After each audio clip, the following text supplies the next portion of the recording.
Bon, shalom bien-aimé, que Dieu vous bénisse, que Dieu vous garde, qu'il protège la maison de tout un chacun.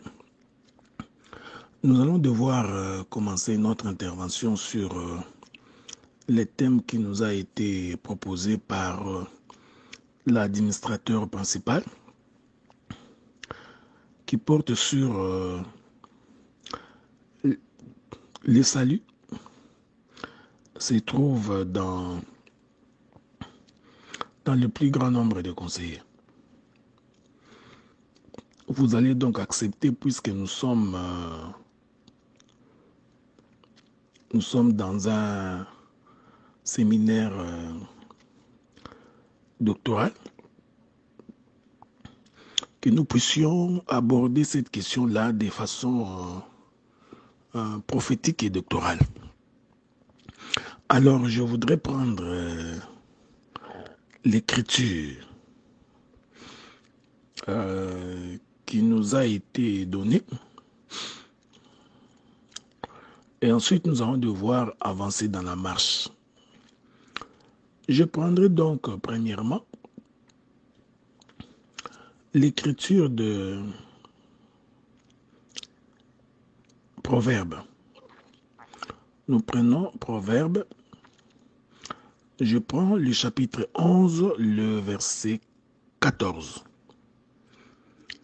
La Bible dit, quand la prudence fait défaut, le peuple tombe. Et le salut est dans le grand nombre des conseillers. Je répète l'écriture. Quand la prudence fait défaut, le peuple tombe. C'est-à-dire, quand il n'y a pas la prudence, le peuple va tomber. C'est alors que Salomon va continuer pour dire, le salut se trouverait donc dans les grands nombres des conseillers. Nous ne voulons pas beaucoup raisonner, ok? Nous n'allons pas beaucoup raisonner. Et nous essayons de ne pas beaucoup nous étaler dans les élans doctrinaux et prophétiques.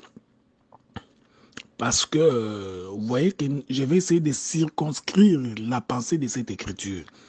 Mais cette écriture ne peut avoir son sens que lorsque nous prenons un enseignement quelconque. Donc vous comprenez que le thème qui nous a été donné, c'est juste un thème qui nous permet de dresser les grandes lignes. Ok?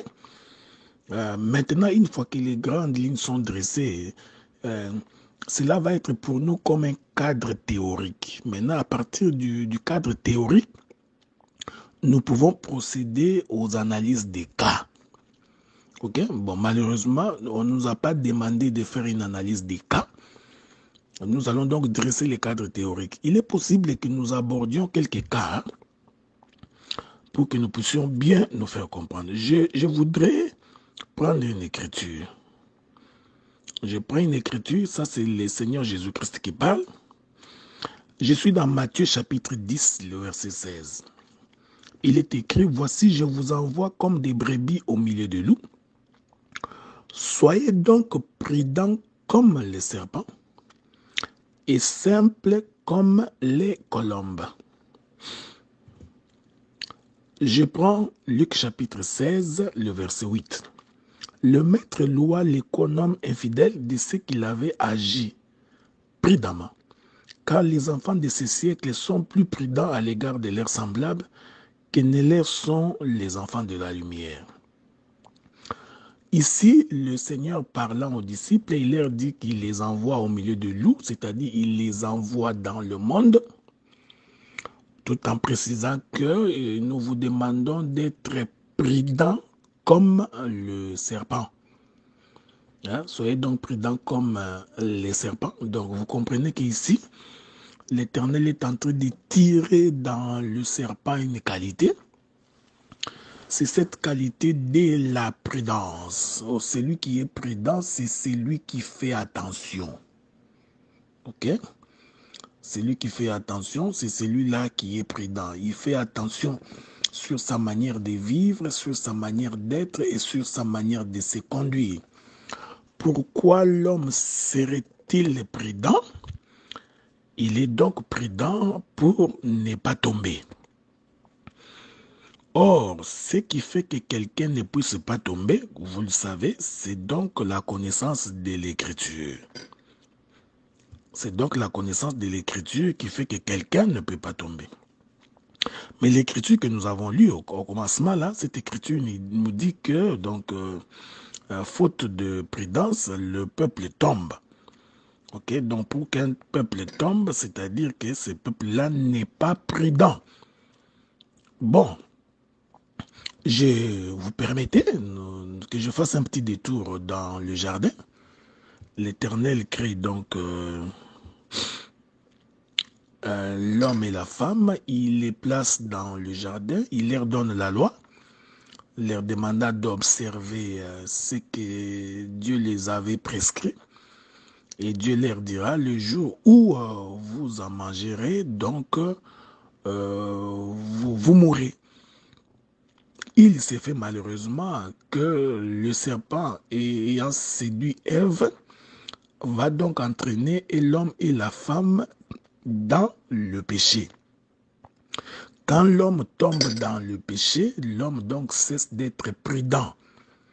C'est-à-dire, en d'autres termes, par la prudence, il faut entendre l'observation ou l'observance de la loi de Dieu. Je commence ici parce que ça va être plus facile lorsque nous parlerons de plus grand nombre de conseillers. Donc, celui qui est prudent, c'est celui qui observe la voie de Dieu. Celui qui n'observe pas la voie de Dieu, cet homme-là, dès qu'il tombe dans les péchés, lorsqu'il transgresse la loi, cet homme-là vient de perdre la prudence. C'est un homme qui n'est pas prudent. Ainsi, nous comprenons que lorsque Adam tombe, il est important de saisir cela, il se caractérise par un manque de prudence. Quand on observe la loi de Dieu, quand on vit selon la loi de Dieu, on est prudent. Parce que l'écriture que nous avons lue nous dit que le peuple tombe par manque de prudence. Il faut faire très attention parce qu'ici, le peuple, c'est tout un homme. Hein? Il ne faut pas oublier ça. Lorsque nous parlons d'un homme, nous sommes, quand nous parlons du peuple, nous parlons de tout un homme parce que le peuple, c'est une composition ou une agglomération de plusieurs individus. C'est ce qui constitue le peuple. Or, vous savez, bien aimés dans le Seigneur, si l'on considère le peuple comme étant une agglomération de plusieurs individus, ainsi le peuple ne peut pas tomber en lui-même. C'est-à-dire qu'il y aurait certainement certains individus ou certains hommes qui constituent le peuple qui tomberont. Il est donc inconcevable qu'on puisse croire qu'un peuple en entier peut tomber. Mais l'Écriture confirme que le peuple tombe faute de prudence. Donc Dieu considère que tout le peuple tombe. Ok? C'est comme ça qu'on peut saisir l'Écriture qui dit, ok? Donc par la transgression de la loi, par le péché d'Adam, toute l'humanité est tombée dans les péchés. Donc toute l'humanité ici, c'est une agglomération ou un ensemble des individus qui en réalité forment tout un corps. Et c'est comme là qu'on appelle le peuple. Ici, le peuple qui tombe, comprenez qu'il s'agit bel et bien d'Adam. Ceci est très important. Pourquoi Adam est-il tombé? Il est tombé parce que Adam n'a pas observé la loi de Dieu. Et c'est cela, être moins prudent. C'est ça, manquer de la prudence. Que Dieu vous bénisse. J'ajouterai d'autres écritures pour expliquer cela, ok, pour faire asseoir la même pensée dans la marche que nous allons faire ensemble. Le manque de prudence, c'est justement être imprudent. Je voudrais ajouter une écriture dans Ézéchiel chapitre 45, verset 20. La Bible dit, tu feras de même le 7e jour du mois pour ceux qui pêchent involontairement ou par manque ou par imprudence. Je précise ça. Ceux qui pêchent involontairement ou par imprudence. N'entrons pas dans les débats sur la question de qu'est-ce que c'est un péché volontaire et les péchés involontaires. Mais nous croyons que le péché d'Adam était un péché involontaire. Ok, ça, nous le croyons. C'est-à-dire, c'est ça être imprudent. C'est ça le manque de prudence. Donc, ici, le peuple qui tombe par manque de prudence pour avoir été imprudent, nous comprenons qu'il s'agit bel et bien d'Adam. Ok? Donc, que Dieu vous bénisse, nous revenons. Vous allez souffrir parce que comme j'ai 2 jours d'intervention, donc nous sommes déjà mercredi, donc nous sommes le matin pour ceux qui nous suivent à partir de l'Europe et de l'Afrique. Ici, nous sommes minuit 45. Donc, je ferai les 2 dépôts aujourd'hui. Donc, j'ai fait les premiers maintenant là. Ce soir, je ferai le 2e dépôt. Dans mon premier dépôt, je vais juste m'atteler d'abord sur la prudence qui fait défaut et qui fait en sorte que le peuple puisse tomber. Parce que ce verset-là est une portion de la 2e moitié du verset qui dit que le salut se trouve dans le plus grand nombre des conseillers. Donc, pour que nous parlions du salut, il faut d'abord que nous parlions de la personne qui est tombée. Il faut d'abord que la personne ait péché, qu'il ait perdu le salut. Voilà pourquoi je commence par la prudence, parce que c'est là-bas que je suis en train de faire ressortir la chute d'Adam, l'homme qui a été imprudent, c'est lui dont il est attesté que par faute de prudence, le peuple tombe. C'est lui-là, il s'agit bel et bien d'Adam. Et je considère Adam comme un peuple parce que vous savez qu'Adam est une composition de plusieurs poussières. Pour créer Adam, l'Éternel Dieu a dû rassembler la poussière de la terre. Or, la poussière de la terre est une multitude. La poussière de la terre, c'est tout un peuple. Ces peuples-là se trouvent réunis dans le corps d'Adam.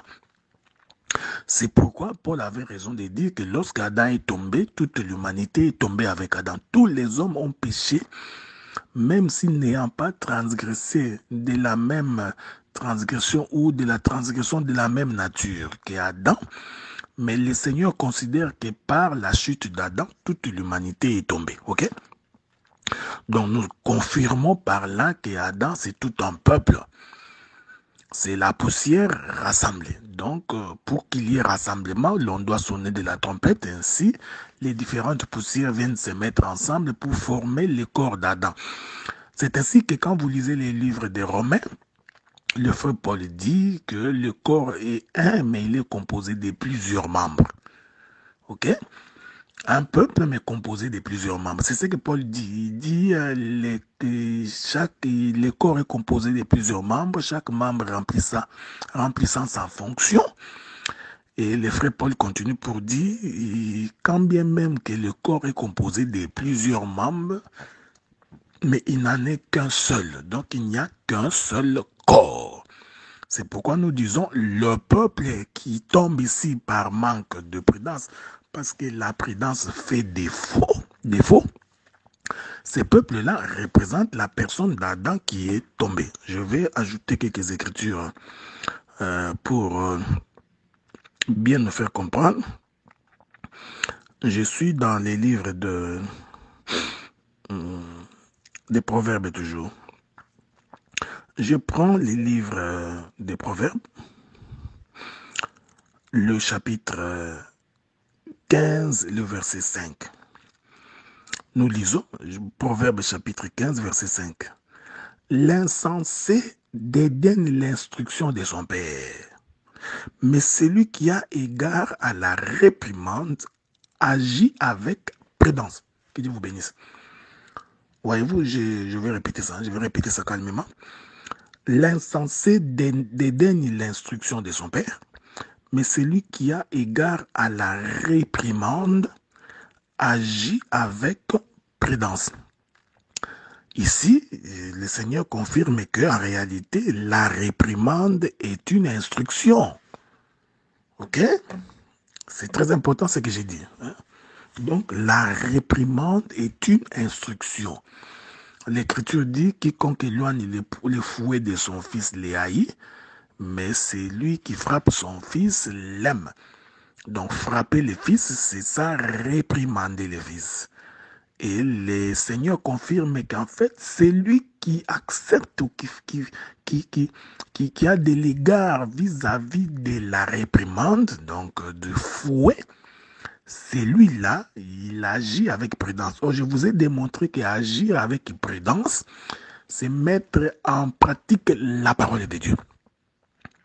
Ok? Que Dieu vous bénisse. Oh, vous savez, c'est lui qui a... celui qui a égard à la réprimande, qui a agi avec prudence, c'est le Seigneur Jésus-Christ. Souvenez-vous que lorsqu'il entrait dans le jardin de Gethsemane, lorsque le Seigneur Jésus-Christ a vu la souffrance par laquelle il devrait passer, lorsqu'il a vu combien il sera flagellé, combien il sera cloué, combien il sera tabassé, est-ce que vous comprenez ce que nous disons? Pris dans la dimension de la connaissance, vous voyez. Donc, toute la passion de Christ, toute la souffrance de Christ est aussi considérée comme étant une réprimande. Ok? Et puis, le Seigneur ayant regardé cela, il va faire une prière, il va dire, Éternel Dieu, mon Père, s'il était possible que cette coupe s'éloigne de moi, mais toutefois que ta volonté soit faite, c'est-à-dire quelle était la volonté du Père, c'est que le Fils devrait accepter la réprimande. Donc quand il accepte la réprimande, cela veut dire qu'il est en train d'accomplir la volonté de Dieu.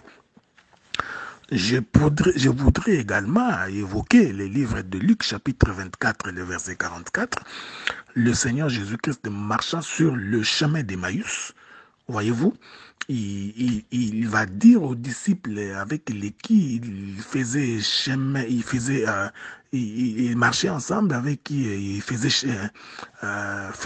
chemin, il leur dit, la Bible dit qu'il leur parla de tout ce qui lui concernait à propos de la souffrance qu'il allait connaître, partant de psaumes, de prophètes et de la loi. Ok? Donc, il explique qu'il ne devait que passer par là. C'est ça, accepter la réprimande. Voyez-vous, j'aime la manière dont le Salomon explique ces choses. Hein. Salomon explique ça très bien. Salomon dit que donc celui qui a égard à la réprimande agit avec prudence. Comme je vous disais, nous sommes dans un séminaire doctoral, prophético-doctoral, donc je n'entre pas dans les données pastorales ou apostoliques, ok? Je n'entre pas là-dedans. Nous préférons ne pas entrer dans la chambre du voisin, ok? Donc les autres serviteurs des autres ministres ou les autres ministères pourront aborder la question autrement. Mais nous voulons l'aborder sur l'aspect doctoral et prophétique. Donc, ici, c'est lui qui a agi avec prudence, qui a appliqué, qui a accepté la réprimande, que le Seigneur considère qu'il agit avec prudence, c'est le Seigneur Jésus-Christ. Il faudrait ici préciser que l'insensé qui dédaigne l'instruction de son père, c'est la maison d'Israël. Okay? Donc, c'est toute une dispensation. Okay? Donc, l'insensé qui dédaigne l'instruction de son père, c'est aussi la maison d'Israël, parce que le Seigneur a voulu à plusieurs reprises rassembler Israël comme une poule rassemble ses poussins sous ses ailes. Israël n'a pas voulu, ok? Donc l'insensé, c'est Israël. L'insensé, c'est aussi Adam, ok? Parce que Adam aussi, il n'a pas suivi l'instruction de son père, qui lui a été donnée dans les jardins, que tu mangeras de tous les fruits des arbres du jardin, sauf l'arbre du milieu. Donc, vous comprenez, ici, je voudrais vous faire remarquer que nous avons le premier Adam et le deuxième et le dernier Adam. Le premier Adam, c'est l'insensé qui a dédaigné l'instruction de son père. Voilà, donc il est tombé. Mais c'est lui qui a eu égard à la réprimande en agissant avec prudence. Hein, c'est le Seigneur Jésus-Christ. C'est pourquoi il est considéré comme étant le juste fidèle. Hein, donc c'est lui qui a suivi la voie de Dieu dans toute sa droiture, sans devoir s'en écarter ni à gauche, ni à droite. Ok? Je me permets, ok? Vous permettez que nous puissions également ajouter, ajouter une autre écriture, ok? J'ai beaucoup d'écritures, mais je vais quand même ajouter une autre écriture. Nous prenons toujours le livre des Proverbes, chapitre 20 et verset 18. Je vais lire l'écriture et puis je vous reviens. La Bible dit, les projets s'affermissent par le conseil. Ok? Les projets s'affermissent par le conseil. Fais la guerre avec prudence. Que Dieu vous bénisse. Je vous avais dit que nous sommes en train juste de mettre sur pied les cadres théoriques. Donc, nous ne faisons pas les études des cas. Nous ne sommes pas en train de faire une prédication. Donc, les projets s'affermissent par les conseils. Fais la guerre avec prudence. Il faut faire très attention parce que l'Écriture dit faites connaître vos desseins à l'Éternel et vous réussirez. Ok? Que Dieu vous bénisse. Je vous reviens. Que le Seigneur de gloire soit votre partage, que Dieu vous garde, qu'il marche avec vous durant toute votre vie. C'est ce qui nous rassure que nous arriverons, ok? Donc, jusqu'à destination. Je reprends donc l'écriture, les projets s'affermissent par les conseils. Fais la guerre avec prudence. Ok? Donc, et je vais, c'est quoi ça faire la guerre avec prudence? Ok? Donc, parce que c'est lui qui vous combat. Vous savez, selon les Écritures les attestent. Donc, nous n'avons pas à lutter contre la chair et contre les sangs. Donc, nous luttons contre les princes du monde des ténèbres dans le lieu céleste. Donc, c'est avec le monde des esprits mauvais que nous sommes en train de faire la guerre. Que Dieu vous bénisse. Et l'Écriture dit, donc, il faudrait que vous fassiez cette guerre-là avec prudence. C'est-à-dire que l'ennemi cherche à nous faire tomber. L'ennemi cherche que nous puissions nous détourner de la voie de Dieu. C'est ça le combat du diable avec nous. Hein? Donc, quand le diable nous combat, hein, bien aimé, ce n'est pas forcément pour que vous manquiez de l'argent, parce que nous avons des païens qui ont de l'argent. Cependant, ils n'ont pas Dieu. C'est le combat que nous avons avec les diables, ce n'est pas manquer de voiture ou manquer le mariage ou manquer un voyage pour les pays occidentaux. Non, je crois que ça, ce n'est pas les combats que nous avons avec les diables. D'ailleurs, vous savez que toutes les difficultés que l'homme connaît aujourd'hui, c'est la conséquence du péché. Ok? Donc, toutes les difficultés, les maladies, tout ce que l'homme connaît sur la terre est une conséquence du péché. Or, le péché, c'était justement la désobéissance à la parole de Dieu. Donc, nous comprenons que le véritable combat, la véritable guerre que le diable nous livre, c'est justement nous détourner de la voie de Dieu.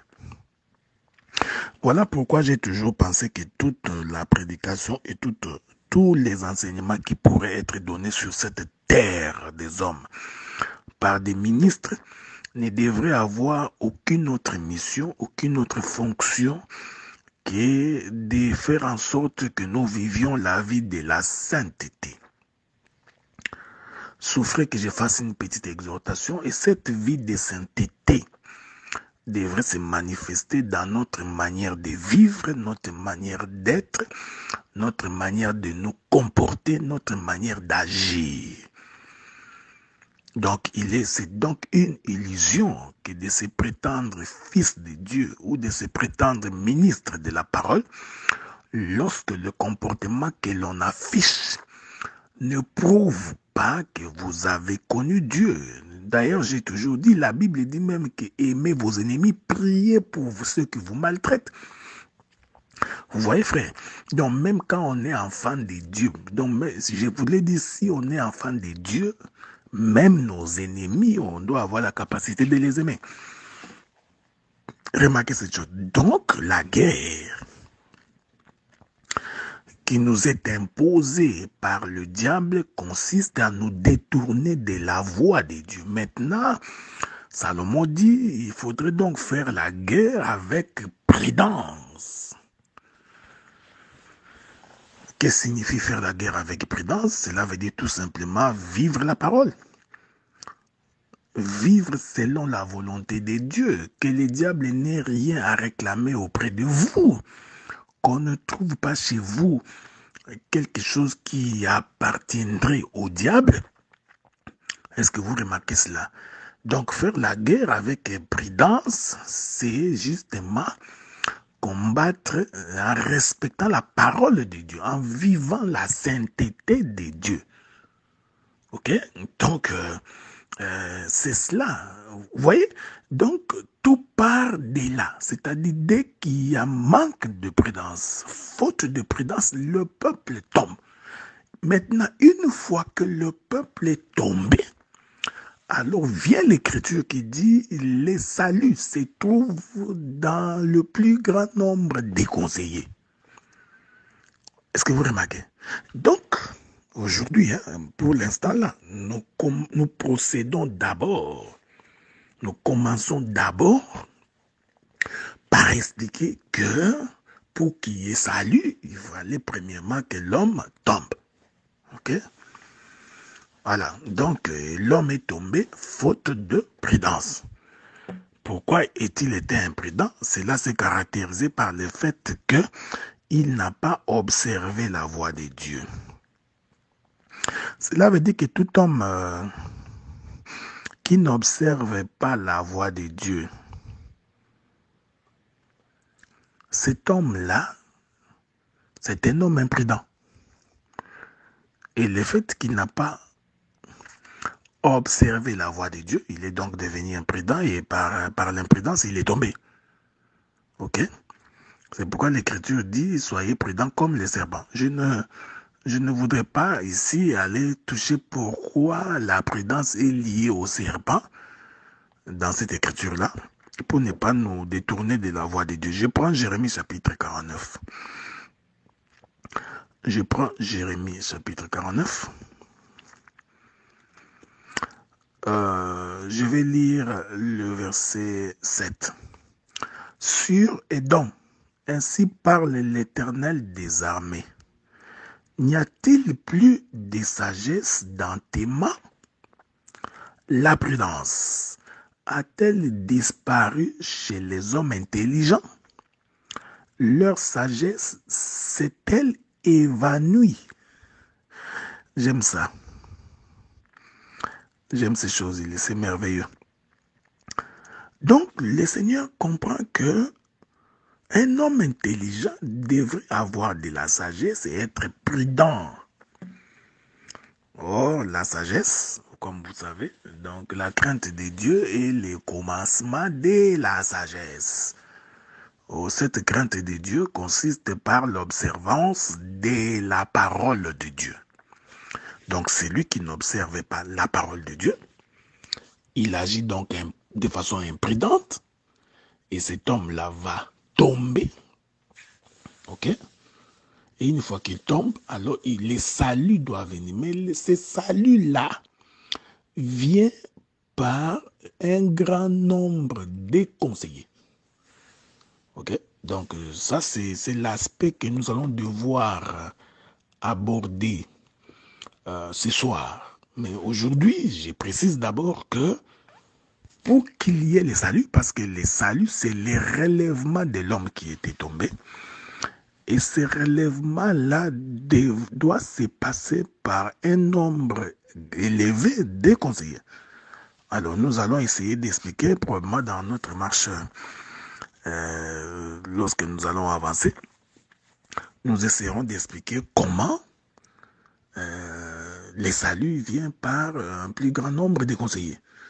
Et que signifie C'est quoi les conseillers qui relèvent l'homme qui est tombé? Parce qu'il y a beaucoup, j'ai entendu beaucoup de gens dire des choses qui ne sont pas vraies.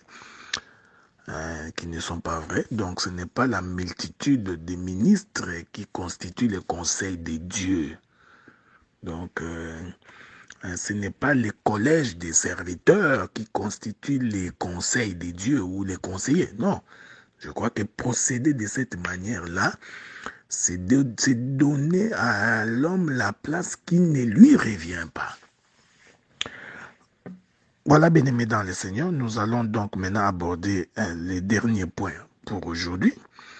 Parce que comme je vous disais, j'étais en train d'introduire seulement la partie sur la prudence.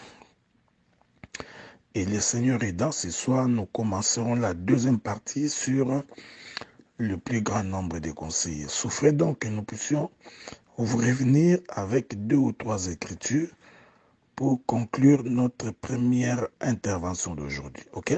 Souffrez. Que la paix de Dieu soit avec vous. Que Dieu vous garde et qu'il vous protège. Prenons quelques 4-5 écritures pour finir cette première intervention de notre allocution. Je suis dans le livre de Matthieu chapitre 7. Matthieu chapitre 7, je vais lire à partir du verset 24. C'est pourquoi quiconque entend ces paroles que j'ai dites et les met en pratique sera semblable à un homme prudent qui a bâti sa maison sur les rocs. Que Dieu vous bénisse. C'est pourquoi quiconque entend ces paroles que j'ai dites et les met en pratique sera semblable à un homme prudent qui a bâti sa maison sur le roc. Verset 25.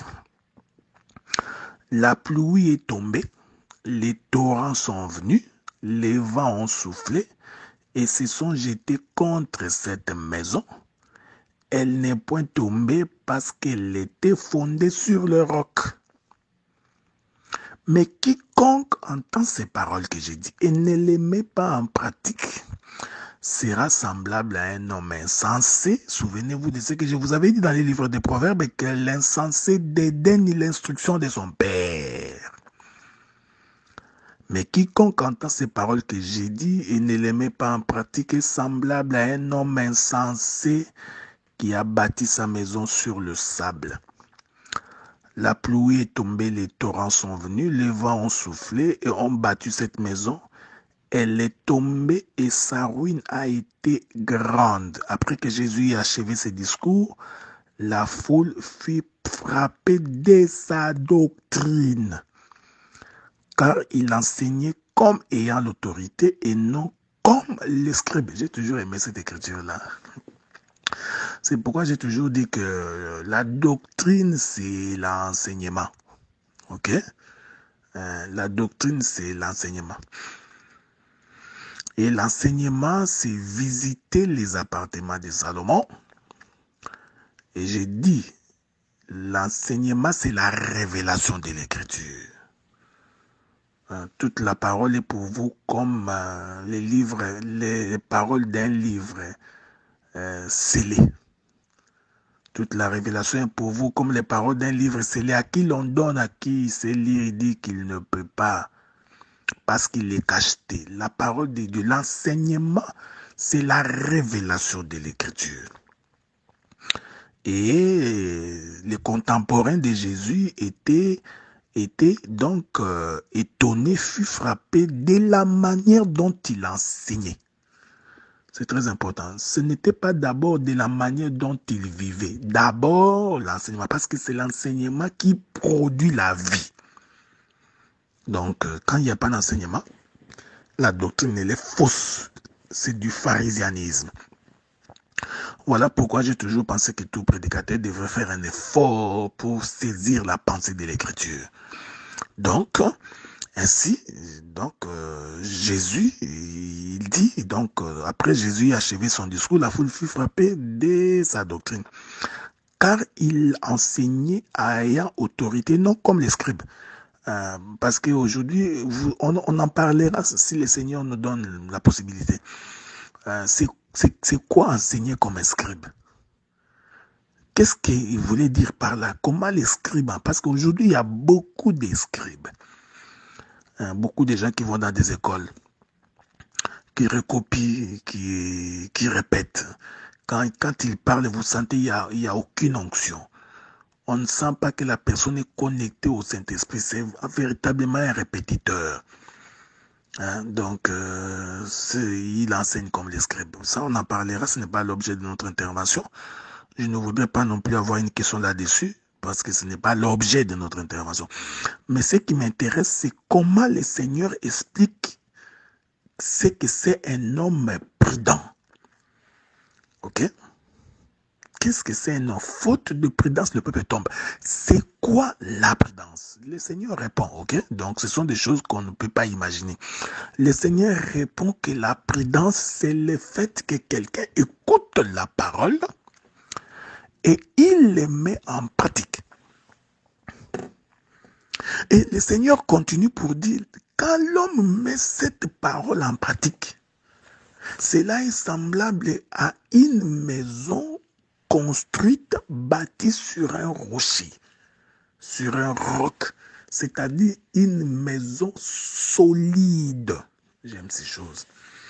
Bon, écoutez bien mes frères. Donc, avant de bâtir la maison, il faut premièrement avoir écouté, parce que c'est l'écoute qui conduit à la mise en pratique. Je me permets de répéter cette écriture-là parce que des fois les gens disent, écoutez, c'est pourquoi quiconque entend ces paroles, il faut commencer par entendre. C'est pourquoi j'avais dit que s'il n'y a pas la parole, si les hommes n'écoutent pas, qu'est-ce qu'ils mettront en pratique? Quand vous exigez quelque chose à un peuple, il faut d'abord l'avoir enseigné. Si vous ne l'avez pas encore enseigné, ne leur imposez pas, parce qu'ils vont devenir des hypocrites. Voyez-vous? Donc, quiconque entend ces paroles que j'ai dit et les met en pratique. Donc, il ne suffit pas d'écouter ces éléments.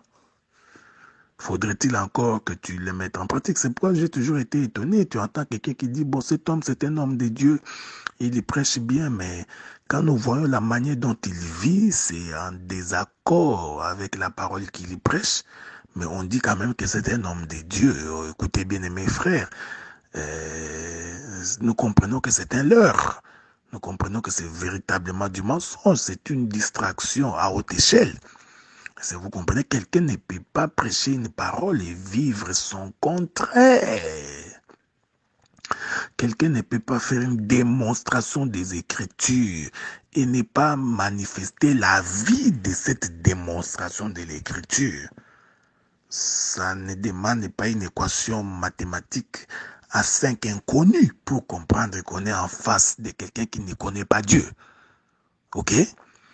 Donc, le Seigneur dit, l'homme prudent, c'est justement, c'est lui qui écoute la parole de Dieu et qui les met en pratique. Et il confirme qu'il est semblable à quelqu'un qui a construit sa maison sur le roc. Ok? Donc, ici, nul n'est besoin pour vous, pour nous, de nous étaler pour expliquer que la maison ici, c'est Adam. Tant qu'il observait la parole de Dieu, il était donc bâti sur Jésus qui est le roc. Ok, bon, et les rocs ici, c'est le souffle de l'Éternel dans le corps d'Adam. Mais essayons de ne pas aller là-bas parce que je voudrais être le plus simple possible. Donc, c'est lui qui observe la voix, c'est un homme prudent. Mais regardez, l'Écriture dit que la pluie est tombée, les torrents sont venus, les vents ont soufflé, se sont jetés contre cette maison. Elle n'est point tombée parce qu'elle était fondée sur le roc. Voyez-vous, donc cette écriture, c'est l'écriture où Jésus dit, où il est écrit que Jésus, ayant vécu dans la chair comme nous, manger comme nous, ayant les sentiments comme nous, a été tenté comme nous. C'est ça la pluie, les torrents sont venus. Je ne sais pas si je vous trouverai cette écriture-là dans les livres des Corinthiens.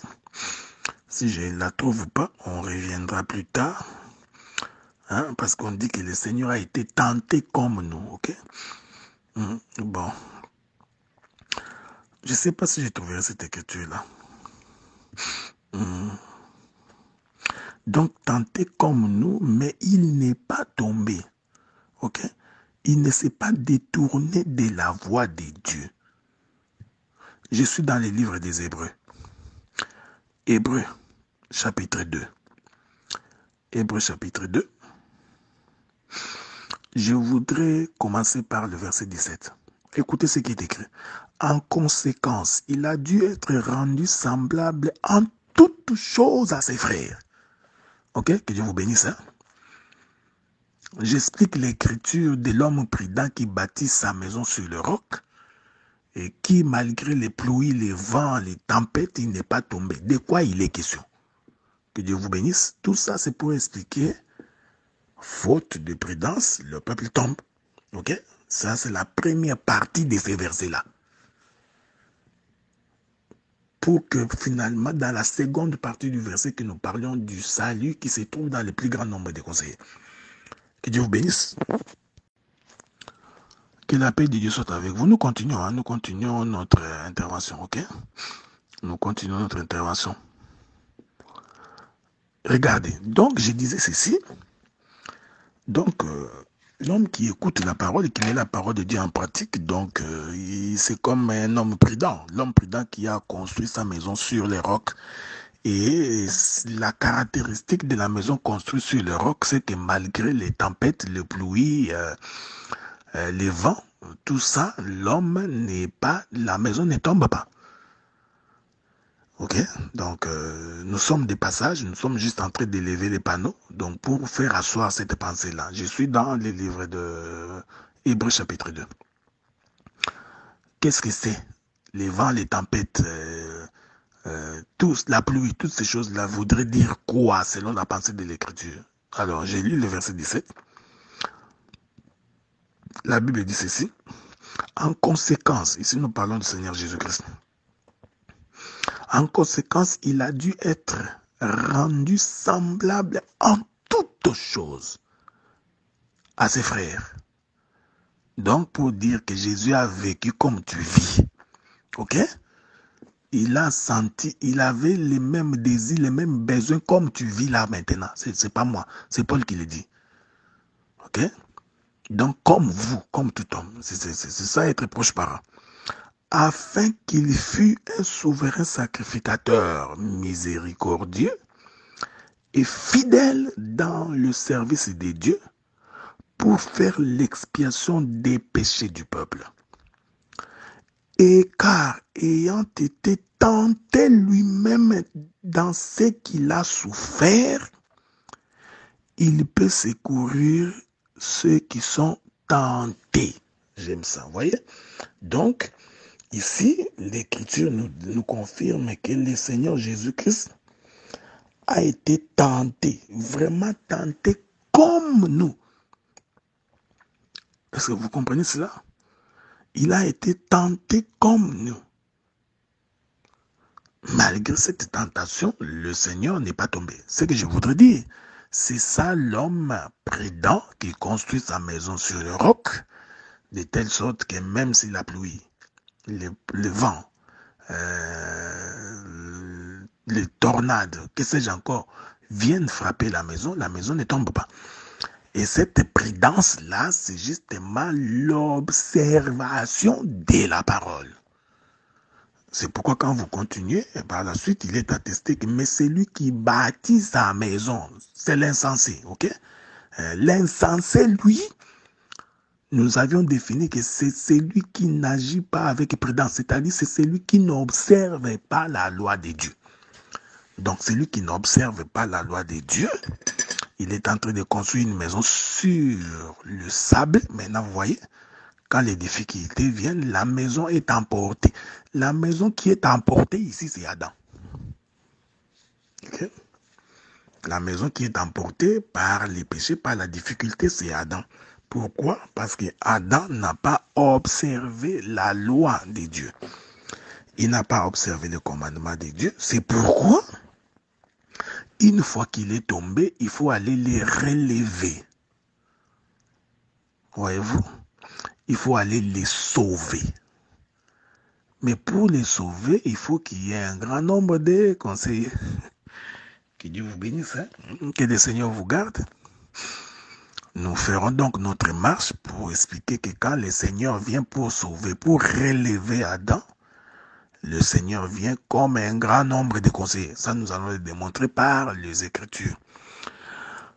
Je ne sais pas si j'ai encore une autre écriture que j'avais voulu partager avec vous parce que je suis en train de conclure pour aujourd'hui. Souffrez avec moi. Donc, si je peux trouver cette écriture-là, ça nous aiderait pour finir notre intervention d'aujourd'hui. Ok, je crois que c'est dans les livres de Jacques, hein, si je ne me trompe pas. Ok, bon, attendez. Ah, voilà. Nous prenons le livre des Hébreux, chapitre 4, verset 15. Le livre des Hébreux, chapitre 4, verset 15. Souffrez que nous puissions également lire cette écriture-là. Il est écrit ceci. Car nous n'avons pas un souverain sacrificateur qui ne puisse compatir à nos faiblesses. Cet homme de Paul, il est merveilleux. Ouais, c'est pourquoi moi j'ai toujours pensé que quand on a Christ en nous, frères, Dieu doit nous donner la capacité de vivre la parole.